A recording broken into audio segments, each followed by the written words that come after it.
আজকে পটল চিংড়ি করব, তার মধ্যে একটু আলুও দিচ্ছি।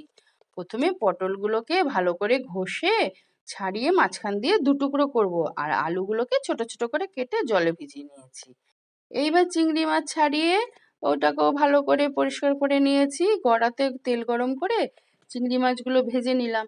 ওই তেলেই পটলগুলো ভালো করে ভেজে নিয়েছি। তারপরে গোটা জিরে, শুকনো লঙ্কা, তেজপাতা ফোড়ন দিয়ে তারপর আলুগুলো ভেজে নিয়েছি। আলুগুলো ভাজার পরে তারপরে তোমাকে দিয়ে দিলাম পেঁয়াজ কুচি। পেঁয়াজ কুচি দেওয়ার পরে পেঁয়াজ কুচিটাও যে একটু ভাজা হয়ে গেল, তারপরে তোমার দিলাম হচ্ছে টমেটো পেস্ট, টমেটো আদা রসুন পেস্ট, টমেটো পেস্ট দিয়ে ভালো করে কষলাম। কষার পরে গুঁড়ো মশলাগুলো দিলাম, হলুদ, লঙ্কা, জিরে, ধনে, একটু নুন দিয়ে ভালো করে কষে তার মধ্যে একটু আবার টক দই দিয়ে কাজু আর পোস্ত বেটেছি, একটু স্বাদটা যাতে একটু ভালো হয়।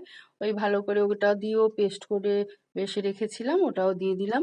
কষিয়ে ভালো করে কষিয়ে নিলাম। যে দেখেছি কষানো হয়ে গেছে, বেশ সেন্ট বেরিয়ে গেছে। তারপরে তোমার ওই ভাজা যে পটলগুলো, ওই পটলগুলো দিয়ে দিলাম। দিয়ে তার মধ্যে চিংড়ি মাছ ভাজাগুলোও দিলাম। দিয়ে আবার একটু ভালো করে কষলাম। কষে দেই যে দেখলাম যে বেশ সেন্ট বেরিয়ে গেছে, খুব সুন্দর। তারপরে কি করলাম, একটু জল দিলাম অল্প, ওই তো হাফ সেদ্ধই হয়ে গেছে কষতে কষতে। তারপরে জল দিয়ে একটু ফুটিয়ে নিলাম। ফুটিয়ে শেষে গুঁড়ো গরম মশলা দিলাম। গুঁড়ো গরম মশলা দেওয়ার পরে আমার রান্নাটা কমপ্লিট হয়ে গেল।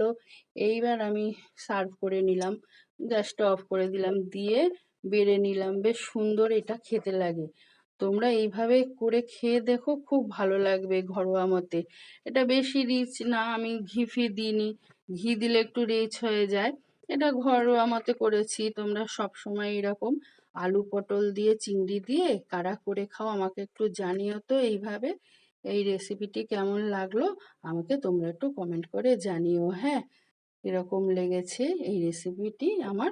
ঠিক আছে।